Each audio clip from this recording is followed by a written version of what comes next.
Hello everyone. Welcome back to STS, Science, Technology, Economy, Strategy 등을 고민하는 곳입니다. 이 차이콤 리스크라는 것은 공산 독재 국가이고 야수 국가인 중공의 그 경제가 부서지면서 세계 경제, 특히 한국 경제에 미치는 리스크를 의미하는 것이고요. 이 에코 워라는 것은 이코노믹 워에서 나온 말이고 이 경제 전쟁을 나타내는 것으로 둘 다 신나게 놀자가 이렇게 용어를 만들어 봤습니다.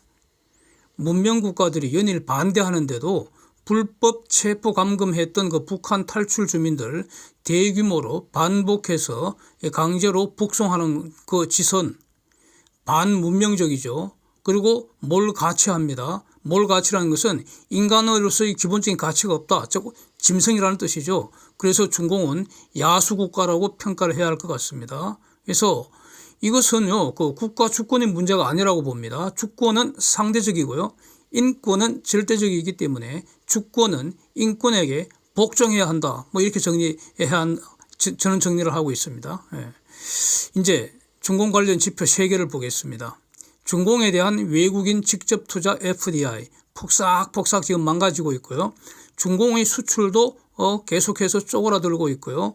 위안화, 즉 중공이 마구 찍어낸 돈이 슬슬 종이 쪼가리로 변해가는 모습을 볼 겁니다. 첫 번째, 중공의 FDI 아주 장기 추세 한번 보시죠. 23년 10월 마이너스 8.4%로 전년비 줄어서 가속적으로 지금 감소하고 있다. 이게 이제 팩트인데, 중공 경제가 부상한 것은 서방의 돈과 기술이 투입되고 서방의 시장에 접근할 수 있었기 때문 아니겠습니까? 물론 중공의 노력도 있었지만 노력하는 모든 국가가 중공처럼 성장하는 거 절대 아닙니다. 예. 노력은 필요 조건일 뿐이고요. 충분 조건은 미국이, 즉 세계가 중공의 WTO 가입을 허용하고 시장을 열어줬기 때문입니다.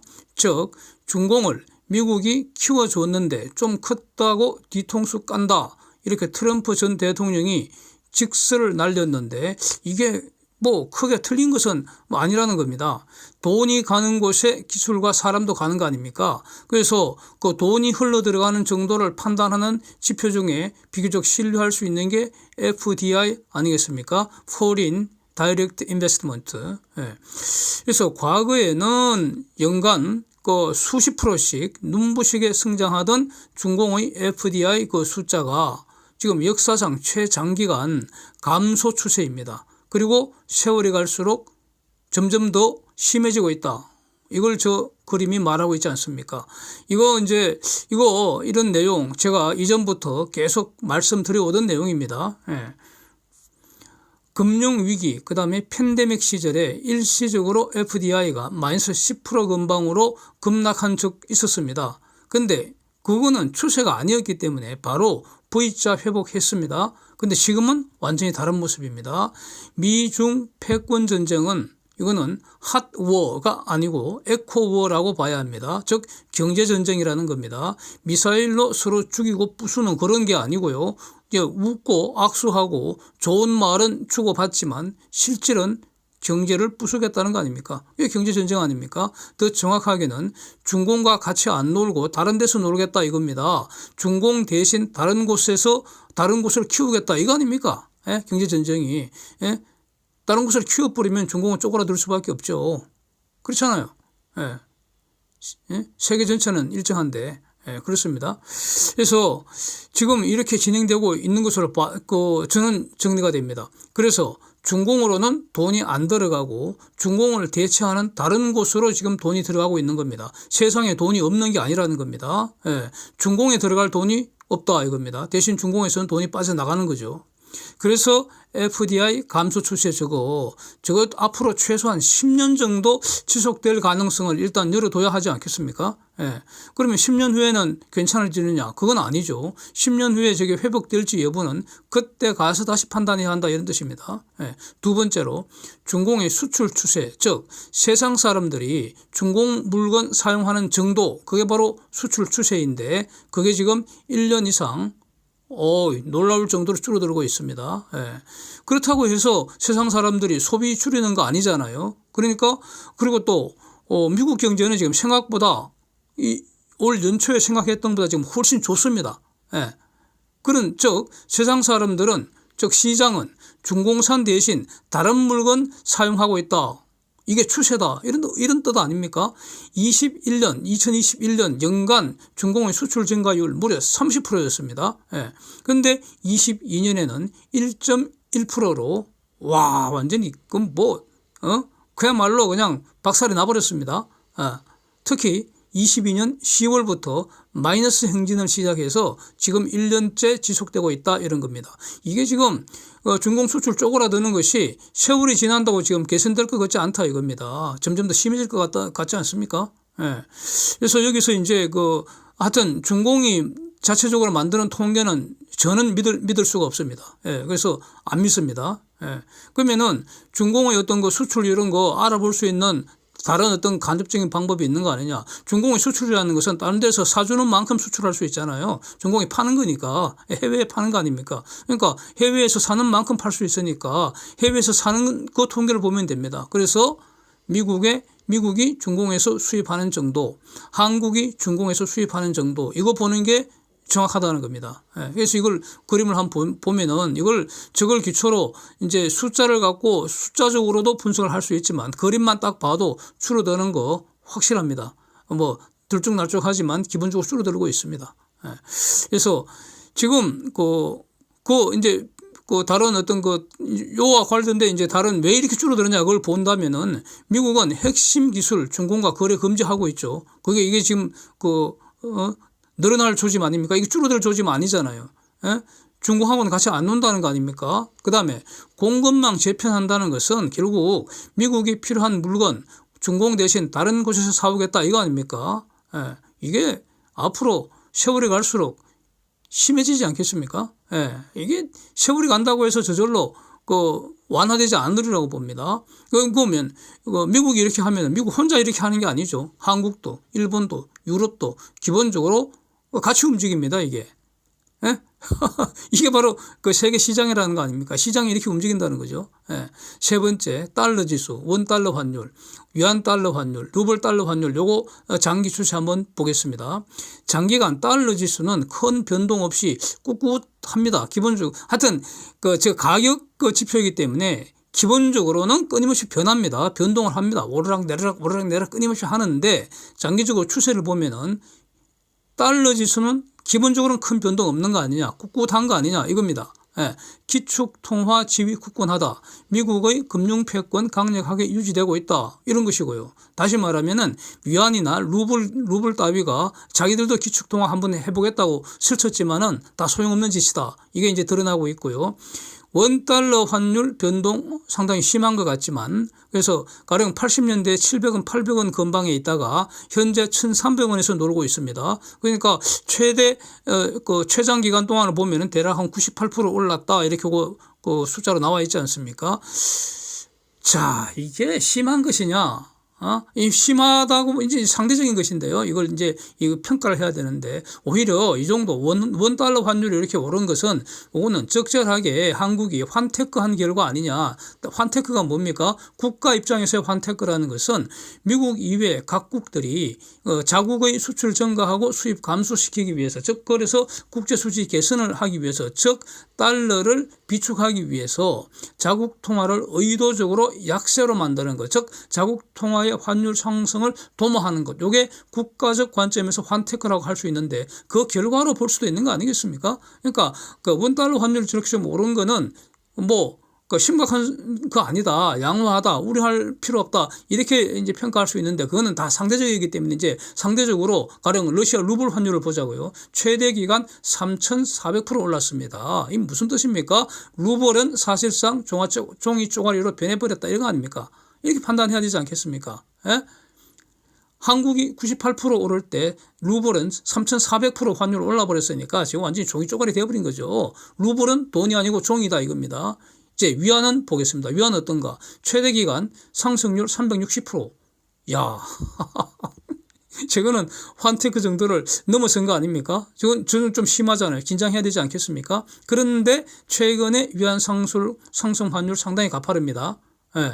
그래서 제가 보기엔 저거 앞으로 더 빨리 더 높이 솟아오를 것 같다 이겁니다. 즉 위안이 종이 쪼가리 변화하는 시간이 줄어드는 거 아니냐 이런 뜻입니다. 예. 자, 이렇게 보는 이유가 뭐겠습니까? 위안이 안정되려면은 중공 외환 시장에 달러 공급이 늘어나야 하는데 지금 사정은 정반대 아닌가 싶습니다. 달러 공급의 원천은요 크게 두 개입니다. 두 개. 물건 팔든가요. 왜냐하면 중공은 달러를 프린트할 수가 없잖아요. 미국은 달러를 프린트할 수가 있습니다. 예, 미국의 달러 프린트한 정도가 어마무시한데 그거 별도로 다음에 한번 그 기회 있으면 한번 그 분석을 해보려고 지금 준비를 하고 있는데요. 하여튼 그 미국 이외에 어떤 나라도 달러를 프린트할 수 없기 때문에 그런데 세상의 돈은 달러뿐이기 때문에 저는 그렇게 봅니다. 그래서 유로나 엔도 돈 아니라고 봅니다. 돈은 달러뿐입니다.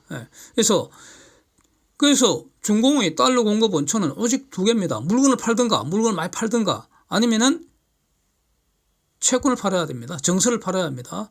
그게 바로 해외에서 달러가 유입되는 겁니다. 아니면 그게 바로 FDI 아니면 돈 빌리는 겁니다. 돈 빌리는 거. 채무정서 찍어내서 즉 돈 빌리는 겁니다. 그런데 다 여의치 않습니다. 지금. 조건이 악화되는 중이기 때문에 외환시장의 달러 유입 속도 갈수록 줄어들 가능성 매우 높다 이겁니다. 이렇게 봐야 한다는 겁니다. 중공의 대응은 뭐겠습니까? 달러를 아껴 쓰는 수밖에 없습니다. 달러를 아끼는 수밖에 없습니다. 그게 뭡니까?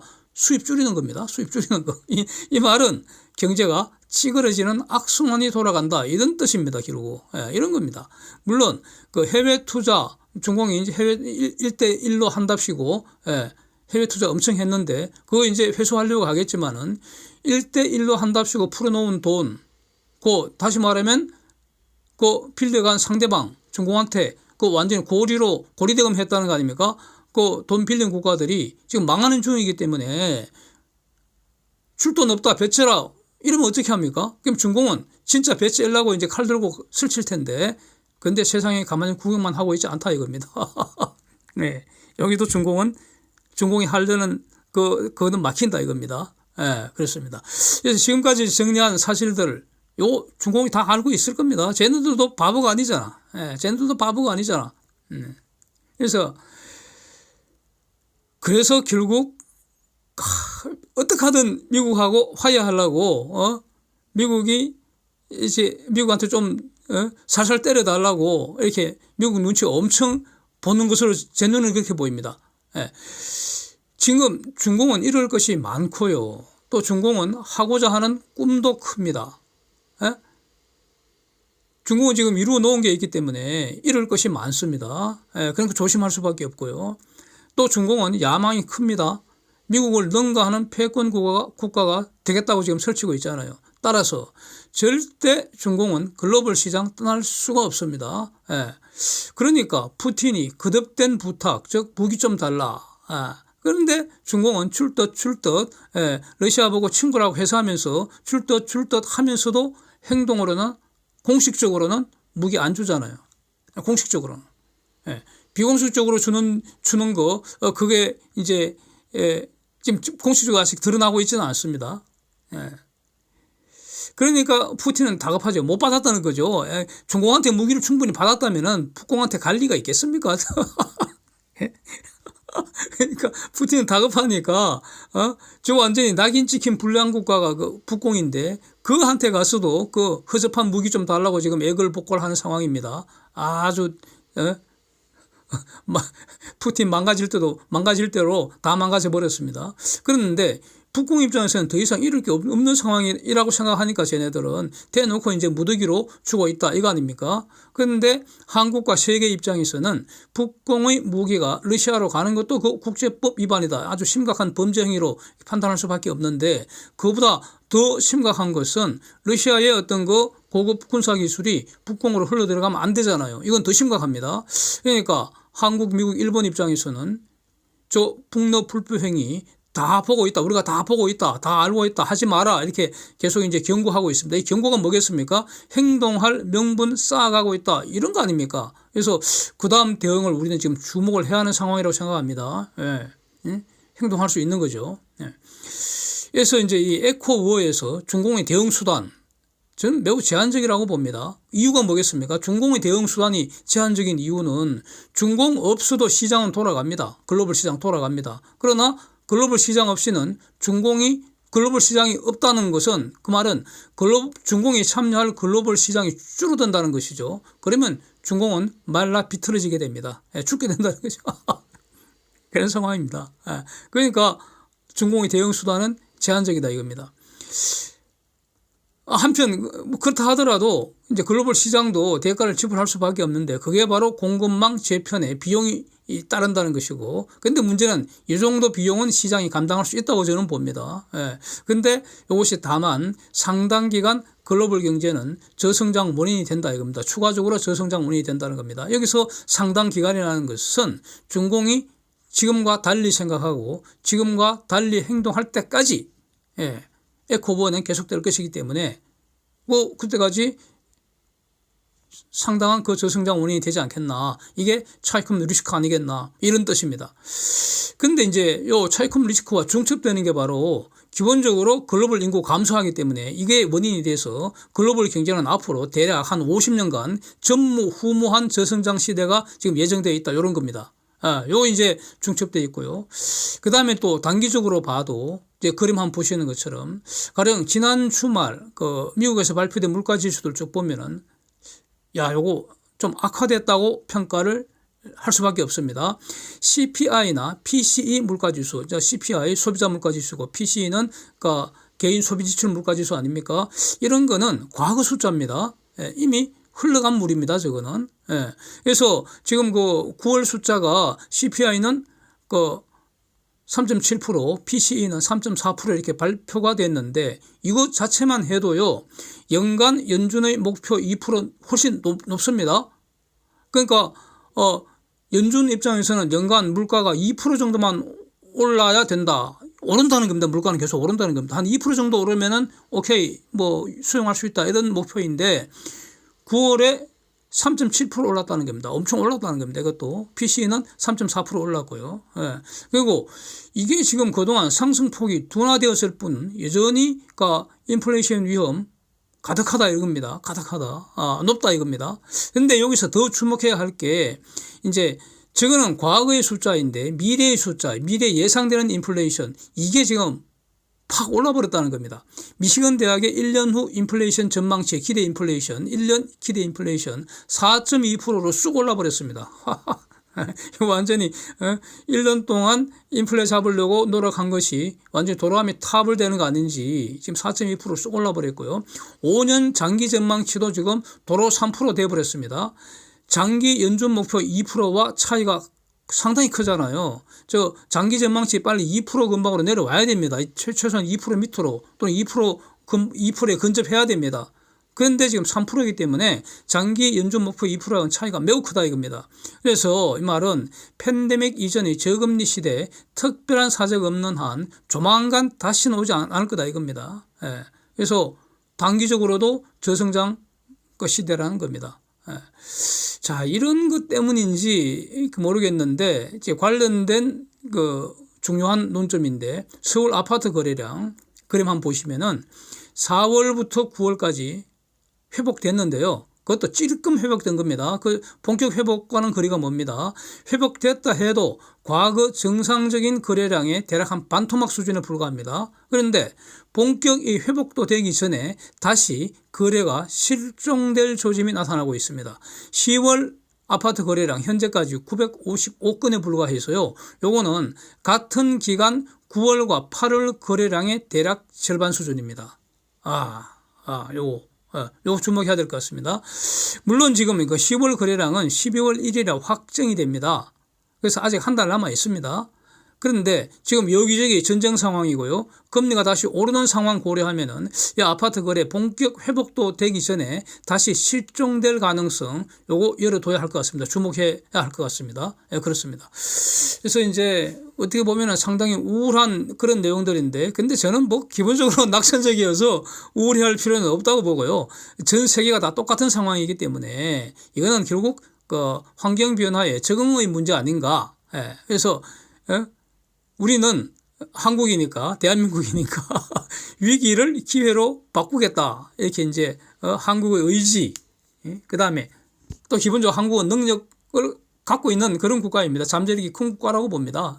그래서 이 한국의 능력, 한국의 의지, 이런 걸 이제 기대를 하고 현명하게 대응해 나가는 것, 뭐 하여튼 이런 게 중요하다고 생각이 됩니다. Thanks for watching. See you next time.